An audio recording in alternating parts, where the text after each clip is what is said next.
Disruption means the action of preventing something, especially a system, process, or event, from continuing as usual or as expected. Jesus knew the best way to disrupt something was from the inside out. When you want to destroy something, you come at it from the outside in. When you want to disrupt something, you work from the inside out. Jesus continuously placed himself inside the messiness of people's lives. Let's just look a moment in Scripture where Jesus was intentionally being disruptive. We're going to go to John 4, verse 4. It says, now he had to go through Samaria. So he came to a town in Samaria called Sychar, near the plot of ground Jacob had given to his son Joseph. Jacob's well was there. We're going to come to that in a second. And Jesus, tired as he was from the journey, sat down by the well. It was about noon. Jacob's well was there. Why is it important to know that it was Jacob's well? Jesus never did anything unintentional. Although he was tired, he still sat down at the well because he had a disruptive appointment. In verse 7, it says, when a Samaritan woman came to draw water, Jesus said to her, will you give me a drink? His disciples had gone into town to buy food. The Samaritan woman said to him, you are a Jew, and I am a Samaritan woman. How can you ask me for a drink? For Jews do not associate with Samaritans.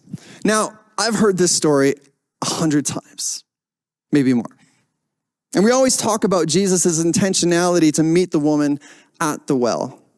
But we rarely talk about the woman's intentionality to meet anybody at the well. A well is more about than just water. It's more than just water. Biblically, when you saw a well, it was a symbol of a thriving community. Look at the significance of this broken woman going to the well alone. Now, if you were to read further on in the story, we would find out that the woman didn't just have one husband, but many husbands.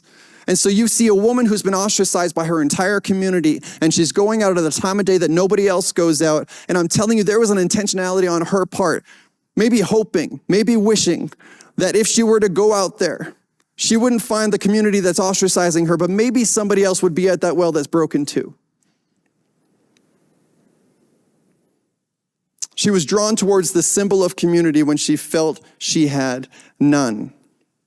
We didn't know who was going to be at that well, but I bet she was hoping for just one person, just one who might be broken or looking for community too. One person who wouldn't judge her, one person willing to have the deep conversations, one person willing to see her for who she really is. And the church in action today, it is a symbol of a thriving community. When you go and you drive through the suburbs and you see a church, you can look at that church and that steeple and you can think, man, people gather there. There's something happening there. And when I think about our church here at Parallel or in any of our campuses, when people drive by those Parallel signs on the highway and think, man, there must be a thriving community. When they're joining the community and joining forces and disrupting the norm, they're like, man, there must be a thriving community there. I wonder how many people in this room have the same intentionality today, that you came on your last strengths and you're just hoping someone sees you. You're hoping someone hears you, and you're hoping somebody sees you for who you are.